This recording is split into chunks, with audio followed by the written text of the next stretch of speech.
Sejak ditetapkannya status level awas Gunung Agung, warga yang tinggal di kawasan rawan bencana mulai mengungsi.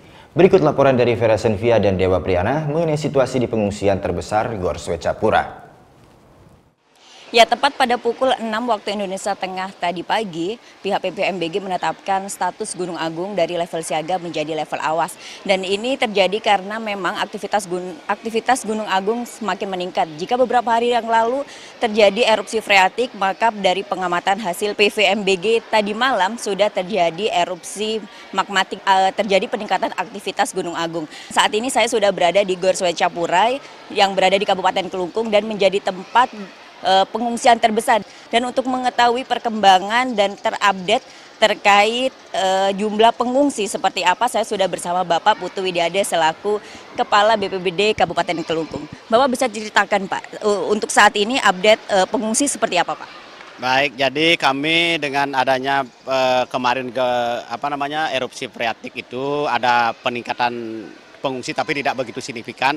Tapi hari ini pengungsi yang masuk ke Gor Swecapura hari ini ada 900 pengungsi, dan di Kabupaten Kelungkung data yang kemarin terakhir sampai siang ini 3.067 jiwa. Tapi tadi saya dapat keliling di masing-masing banjar di Kabupaten Kelungkung sudah ada pengungsi masuk lagi. Tapi datanya itu belum bisa kita update sampai hari ini. Terkait logistik ini Pak, bagaimana Pak persiapan logistik dari Kabupaten Kelungkung sendiri untuk menampung para pengungsi? Baik, jadi untuk maklum bahwasanya pemerintah Kabupaten Kelungkung belum mengeluarkan anggaran dari APBD di dalam penanganan pengungsi dari saudara-saudara kita di Karangasem. Kita masih mengandalkan donatur dan beras cadangan pemerintah itu yang dikeluarkan dari pemerintah provinsi.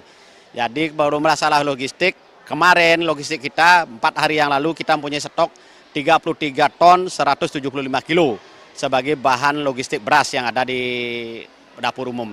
Jadi kalau melihat kondisi sekarang, kalau kita hitung masih 3.000 pengungsi, kita hanya membutuhkan beras sehari 1 ton 22 kilo seperti itu. Jadi kira untuk masalah konsumsi kita aman lah berapa minggu ke depan ini seperti itu. Baik, terima kasih Bapak atas waktunya.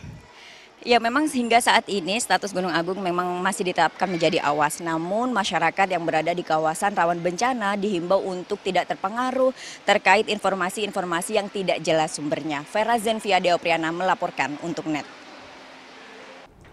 Thank you. Udah selesai nonton beritanya? Jangan pergi dulu dong. Subscribe dulu dan nonton tayangan lainnya di sini. Subscribe, nonton lagi. Subscribe, nonton lagi.